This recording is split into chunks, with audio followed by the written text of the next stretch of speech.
یہ سن کر سب شاعروں نے تیاریاں شروع کر دیا کی جگہ آئے گا تیاریاں شروع کر دیں، نون غننے والا کیونکہ تیاریاں زیادہ ہے تو اس کے ساتھ دیں۔ اس کے بعد دوسرے شاعر نے اپنی نظم سنایا تو اپنی نظم سنائی، ٹھیک ہے۔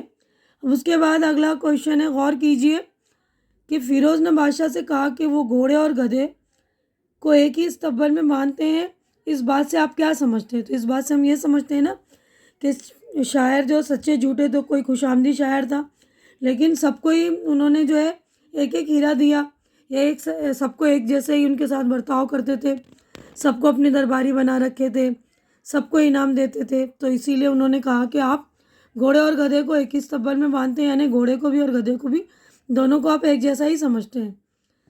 تو یہ سمجھ میں آ گیا اس والے جملے کا مطلب۔ اب آگے بڑھتے ہیں، ہم آئیے زبان سیکھیں۔ تو یہ قواعد کا کام ہے، یعنی گرامر کا کام ہے۔ تو آج کی گرامر کے کام میں جو ہے جمع تعظیمی، تو تعظیمی جمع ہے وہ والدین، اساتذہ اور دوسرے بزرگوں سے خطاب کرتے وقت ان کے ادب کا خیال رکھا جاتا ہے، اس لیے والد صاحب سے یہ پوچھنے کی بجائے تم کہاں جا رہے ہو یہ پوچھا جاتا ہے کہ آپ کہاں جا رہے ہیں۔ تو آپ جب لکھ رہے ہیں تو ہیں آتا ہے نا۔ اسی طرح دادا جان حج کے لیے جا رہے ہیں، دادی اماں مسکرا کر بولی۔ اوپر کے جملوں میں آپ جا رہے ہیں بولی جمع تعظیمی کی مثالیں ہیں، یعنی اس طرح کی جو جمع ہوتی ہے نا تعظیمی بولتے ہیں، یعنی آپ کے ساتھ ہم جا رہے ہیں، یہ تھوڑی نہ بولیں گے آپ جا رہے ہو، کہاں جا رہے ہو، کیا کہاں جا رہے ہیں، اس طرح ہی تو جملہ بھی غلط ہوگا اور اچھا بھی نہیں لگے گا نا ہم کسی بڑے کو اس طرح بولیں، ٹھیک ہے نا۔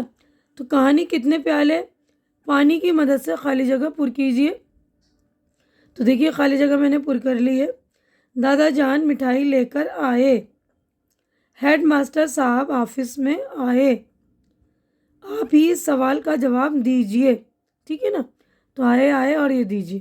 تو یہیں پر ہمارا جو ہے پورا سبق مکمل ہو چکا ہے۔ امید ہے کہ جو کچھ میں نے آپ لوگوں کو سمجھایا اچھی طرح سے سمجھ میں آ گیا ہوگا، اور میری ویڈیو بھی آپ لوگوں کو اچھی لگ رہی ہوگی۔ اچھی لگ رہی تو اسے لائک کیجیے، زیادہ سے زیادہ شیئر کیجیے تاکہ جو بھی ضرورت مند آپ کے فرینڈس وغیرہ ہوں، کزن وغیرہ، ان کی ضرورت پوری ہو سکے، ان کو مدد ملے۔ اور میرے چینل کو سبسکرائب کر کے آپ لوگ میری بھی ہیلپ کیجیے، میرے چینل کو سپورٹ کیجیے، کیونکہ اب میرے چینل کو آپ لوگوں کے سپورٹ کی بہت زیادہ ضرورت ہے۔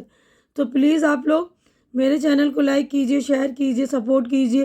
ہماری اگلی ملاقات انشاءاللہ تعالی نیکسٹ ویڈیو میں ہوگی۔ تب تک کے لیے آپ لوگ اپنا خیال رکھیے، مجھے دعاؤں میں یاد رکھیے۔ اللہ حافظ۔